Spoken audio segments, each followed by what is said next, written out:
शहर शहर मूसलाधार बारिशें, छतें गिरने समेत मुख्तलिफ हादसात में 9 अफराद जहाँ बहक। लाहौर में गुज़श्ता शब से जारी बारिश के बायस नशेबी इलाके ज़ेरे आब आ गए, गलियां मोहल्ले तालाब का मंजर पेश करने लगे। इस्लामाबाद, रावलपिंडी, फैसलाबाद, ननकाना समेत पंजाब के मुख्तलिफ इलाकों में बारिश। गुजरांवाला, नारोवाल और पसरूर में नशेबी इलाके ज़ेरे आब आ गए। हजरों में बारिश से नदी नालों में तुफानी पानी घरों में दाखिल। सोहावा, तलागंग, राजपुर और गिरदोनवाह में भी बादल बरस पड़े। लाड़काना, दादू और गिरदोनवाह में मूसलाधार बारिश। टांक, लोअर देर, पेशावर और गिरदोनवाह में वक्फे वक्फे से बादल बरसने का सिलसिला जारी।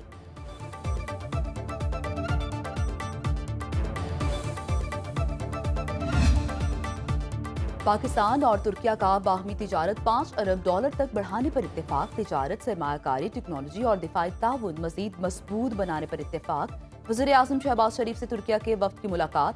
वज़ीर ख़ारिजा हाकान फैदान और वज़ीर दिफा यासिर गुलर से मुलाकात में फील्ड मार्शल सईद आसिम मुनीर, नायब वज़ीर आज़म इसहाक डार, वज़ीर दिफा ख्वाजा आसिफ, कौमी सलामती के मशीर लेफ्टिनेंट जनरल मोहम्मद आसिम मलिक की भी शिरकत। वज़ीर आज़म ने दो तरफा ताल्लुकात में मस्बत पेशरफ्त पर इत्मीनान का इजहार किया। तुर्क वफ्द दौरा पाकिस्तान मुकम्मल करके वापस रवाना। पाकिस्तान किसी ग्रुप को मुल्क के अंदर या बाहर दहशतगर्द हमलों की इजाजत नहीं देता। खुद दहशतगर्दी का शिकार हो रहा है। पहलगाम हमले का दर्द महसूस कर सकता हूँ।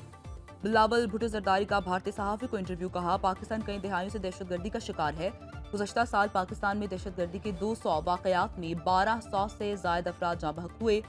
खित्ते में अमन सिर्फ पाकिस्तान नहीं, भारत का भी मुश्तरका मकसद है। दोनों हमसाया ममालिक की नई नस्ल अपनी किस्मत खुद लिख सकती है। इंडियन मीडिया के जरिए अपने मौक़िफ़ पेश करने में कोई खौफ नहीं। मुझे भारतीय अवाम, ख़ुसूसन नौजवानों पर मुकम्मल यकीन है।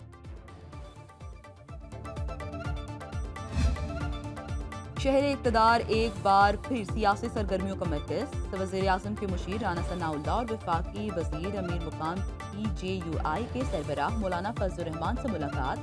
खैबर पख्तूनख्वा में नबगेम और मुल्की सियासी सूरत हाल पर तबादला ख्याल। अकरम दुरानी, मौलाना लतीफ़ुर रहमान, कामरान मुर्तज़ा, मौलाना अताउर रहमान और असद महमूद की भी शिरकत। मुर्तज़ा जावेद अब्बासी और हारून महमूद भी मुलाकात में मौजूद थे।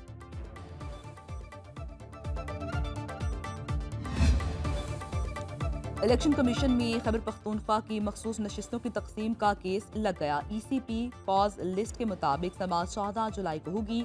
इलेक्शन कमीशन ने 5 सियासी जमातों को नोटिस जारी कर दिए।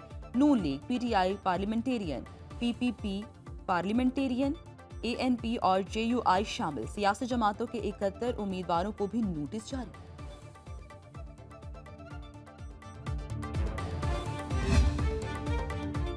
पूरे पाकिस्तान में एहतजाजी तहरीक शुरू की जाएगी। बानी PTI ने एहतजाज के लिए जगह का नहीं बताया, वो हम खुद फाइनल करेंगे। वज़ीर आला KP की अली अमीन गंडापुर कहते हैं, PTI एक नजरिए की तहरीक है जिसकी कामयाबी का वक्त करीब है। सरकारी मुलाजमीन तनख्वाह को हलाल करने के लिए काम करें। जो जिम्मेदारी पूरी नहीं कर रहा वो हराम खा रहा है। ड्यूटी पूरी न करना सबसे बड़ी करप्शन है। मिलावट से अगर कोई शख्स मर रहा है तो मिलावट करने वाला कातिल है। अजीम कौम बनने के लिए आइन और इस्लामी तालीमात पर जिंदगी गुजारना होगी।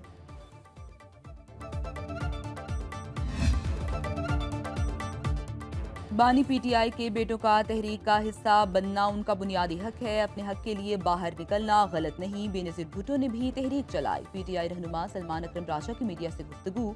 कहा, तारीख में कई रोज सड़कों पर तहरीकें चलाई गई हैं। 2/3 अक्सरियत हुकूमत को मखसूस नशिस्तें मिलने के बाद भी नहीं मिली। हुकूमत खैबर पख्तूनख्वा में कैसे 2/3 अक्सरियत लेगी, समझ से बाहर है। वज़ीर ममलिकत बराए दाखिला तलाल चौधरी का कहना है, बानी PTI बार बार NRO मांग रहे हैं। बानी के बेटों को पाकिस्तान आना चाहिए ताकि उन्हें पता चले उनके वालिद ने क्या खिलवाड़ किया है। उनके बच्चों को आना चाहिए और उनके बच्चों को पता चलना चाहिए कि उनके वालिद ने इस मुल्क के साथ क्या खिलवाड़ किया है। तहरीक इंसाफ के मरकजी सदर परवेज इलाही कहते हैं, मज़ाहमत के बाद तो मुज़ाकरात ही होते हैं। PTI लीडरशिप ने एक खत भी लिखा है, मुशावरत होगी तो पता चलेगा। सदर की तब्दीली के सवाल पर सहाफ़ी से कहा, ये बात आपसे सुनी है, हमेशा बेहतरी की उम्मीद रखनी चाहिए। पीपल्स पार्टी की सेनेटर शहरी रहमान कहती हैं, सदर आसिफ जरदारी जमहूरी इस्तेहकाम की अलामत और आईनी इक़दार के सच्चे निगहबान हैं। جمہوری نظام کو کمزور کرنے کے لیے منظم سازش کے تحت صدر کے استعفے کی گمراہ کن افواہیں پھیلائی جا رہی ہیں۔ عوام جعلی خبروں، افواہوں اور منفی پروپیگنڈے کا حصہ نہ بنے۔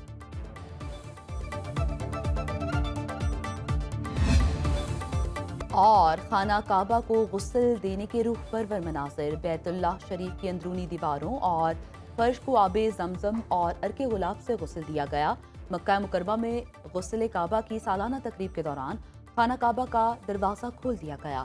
نائب گورنر مکہ مکرمہ شہزادہ بدر بن سلطان نے خادم الحرمین الشریفین شاہ سلمان بن عبدالعزیز کی نیابت کرتے ہوئے خانہ کعبہ کے اندرونی حصے کو غسل دیا، نوافل ادا کیے، خالص عود اور دیگر خوشبوؤں سے بیت اللہ کو معطر کیا گیا۔